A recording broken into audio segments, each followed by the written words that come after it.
Tesla's price flux continues. The EV maker raising prices of its models S, X, and Y vehicles. The increase a welcome sign for investors worried about Tesla's slimming margins thanks to its aggressive price war. But the year ahead is bright for electric vehicles. The International Energy Agency expects 14 million EVs to be sold this year. That's up 35%. But even as demand surges, EV startups struggle to scale up and compete with delivery volume from industry leaders Tesla and BYD. 안녕하세요. 최근에 테슬라 빼고 살아남기가 힘들 것이다. 특히나 전기차 스타트업들 과연 살아남을 수가 있을까? 경기 침체가 온다라면 돈적인 부분에서 압박을 받을 것인데 테슬라는 가격을 떨어뜨리면 그만이고 오히려 테슬라의 가격 전쟁이 전기차 시대로 빨리 가게 만들 것이다. 이런 이야기들이 굉장히 많이 나오고 있는데요. 지금 스타트업들 굉장히 많은데 과연 몇 프로가 살아남을까요? Elon's able to keep prices steady or even increase prices. That gives a bottom in pricing for Teslas and margins, and it gives investors, I think, a little bit more confidence to buy the stock that they're not going to miss earnings over the next several quarters.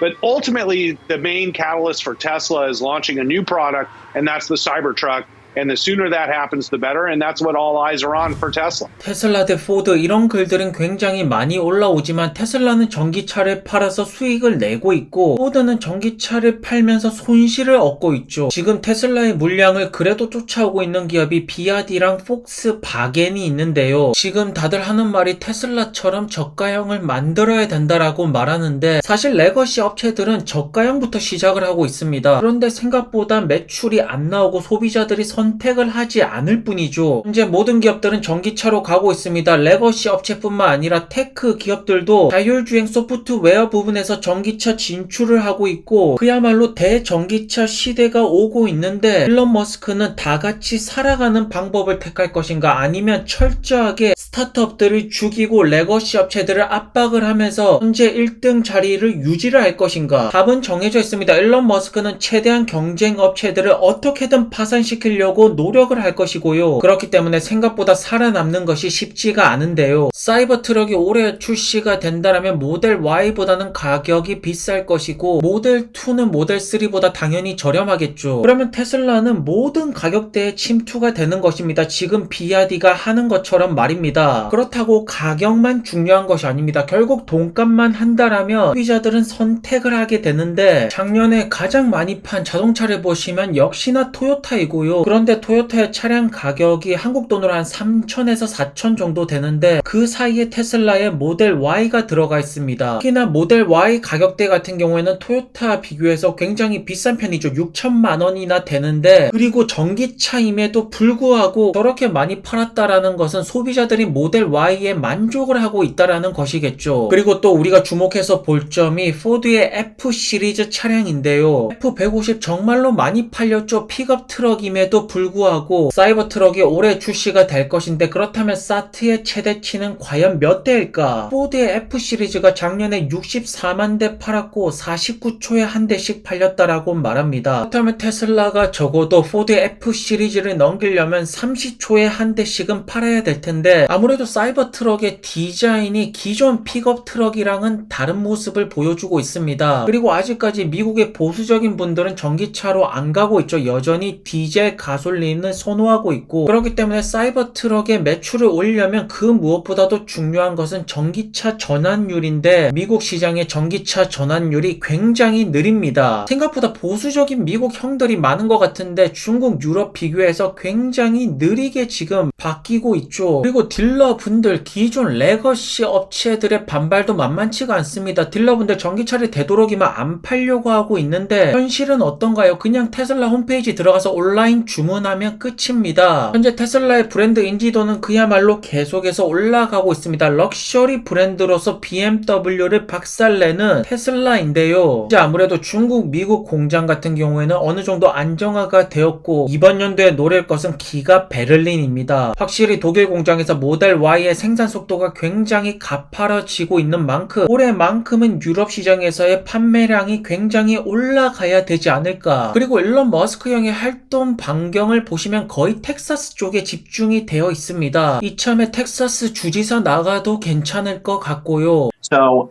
I predict that some of these companies will fail, others will be taken over by bigger companies. 그리고 현재 루시드가 심각한가, 정말로 진짜 위기일까, 이 위기를 어떻게 극복해낼까, 여러 가지 이야기들이 나오고 있는데 사실적으로 우리가 봐야 됩니다. 루시드는 현재 심각한 상태가 맞고요. 지금 경영 위기가 맞습니다. 이걸 지금 아니라고 말씀하시는 분들도 계시는데 왜 그러신 거죠? 우선 럭셔리 차가 무엇입니까? 럭셔리 차는 단순히 기능적인, 성능적인 부분만 말하는 것이 아닙니다. 사회적인 지위를 보여주는 것이 럭셔리 브랜드이고요. 그렇기 때문에 아직까지 수많은 보수적인 분들은 벤츠 엠블럼을 선호하는 것이 맞죠. 그렇다면 루시드의 경영진이 벤츠 엠블럼을 이기려면 어떻게 해야 될까요? 정말로 죽기 살기로 덤벼들어야 됩니다. 하지만 주주분들이 그러한 모습을 보고 있나요? 전혀 보지 않고 있고요. 그렇기 때문에 분노를 하는 것이죠. 물론 루시드 에어 기술적인 부분만 본다라면 우리가 뭐라고 나무랄 데가 없겠지만, 사실 인테리어 부분, 사람들을 봤을 때 혹할 수 있는 부분, 화려한 부분, 이러한 부분은 1억짜리 다른 차와 비교해서 굉장히 간소한 것이 맞고요. 루시드가 계속해서 주행거리를 강조를 하고 있지만 제가 볼 때는 300마일 이상만 된다라면 소비자들은 충분하게 보는 것 같습니다. 그리고 영국의 럭셔리 브랜드 로터스의 SUV를 보시면 굉장히 그래비티랑 흡사한 모습을 보여주고 있습니다. 아마도 그래비티가 나오면 이러한 느낌이지 않을까 싶은데요. 하지만 중요한 것은 루시드의 그래비티는 아직 나오지 않았고 로터스의 럭셔리 SUV는 이미 중국에서 딜리버리가 되고 있다. 그러니까 루시드의 경영진이 군뱅이처럼 느린 것은 사실이라는 점입니다. 여기서 피터 형의 말씀처럼 배터리 부분에 대해서 본다라면 당연히 로터스의 기술력이 떨어집니다. 같은 배터리 용량을 넣으면 400에서 500마일 가는 것이 루시드의 전기차인데 중요한 건 지금 없다라는 것이죠. 물론 로터스의 대주주가 지리 자동차이기 때문에 중국 진출 먼저 하고 내년에 미국 진출하는 전략이 나온 것은 알겠지만 수많은 럭셔리 자동차 브랜드들이 최고의 매출을 일으키는 곳이 중국인데 루시드는 아직까지 중국 진출을 하지 못하고 있습니다. 다시 한 번 더 말씀을 드리지만 루시드는 느립니다. 그냥 느립니다. 이거는 사실입니다. 아주 느립니다. 그리고 로터스는 벌써 전기차 SUV의 가격을 떨어뜨리고 있죠. 그러니까 루시드 위기가 맞다고요. 위기니까 경영진이 정신을 똑바로 차려야 된다고요. 중국 기업들이 아무리 멋있게 디자인한 전기차를 내놓더라도 럭셔리 브랜드는 사회적인 지위를 나타냅니다. 그렇기 때문에 영국인들이 중국 브랜드를 타면서 사회적인 지위를 뽐내지는 않을 것이고, 결국 루시드가 벤츠 고객으로부터 루시드 에어를 구매하게 만들려면 소프트웨어 부분에서 차별점을 가져야 된다. 소프트웨어라는 것이 자율주행만 있는 것이 아닙니다. OTA를 통해서 루시드 에어 차량은 컴퓨터다, 이런 인식을 주는 것이 가장 중요하죠. 현재 루시드의 생산 부분은 실패를 했습니다. 그렇다면 브랜드 인지도, 브랜드 명성을 쌓아야 되는데 그러려면 소프트웨어 부분에서 강점을 가져야 된다. 루시드가 이 부분만큼은 굉장히 빠르게 업데이트를 잘하고 있죠. 제가 유일하게 칭찬을 할 수가 있는 부분입니다. 출장을 다녀오신 제 드래곤 형께서도 테크 레이스를 외치는데 삼성은 영업이 받쳐주는 상태에서 기술력을 외치고 있고 루시드는 영업력이 받쳐주지 않는 상태에서 피터 형 혼자서 테크 레이스를 외치고 있죠. 그러니까 루시드는 위기가 맞고 이 위기를 극복할 사람이 현재 필요합니다. 그것이 아니라면 피터 형이 180도 변해야겠죠. 그럼 오늘도 좋은 하루 되시고요. 술 너무 많이 드시지 마시고요. 안녕히 들어가세요.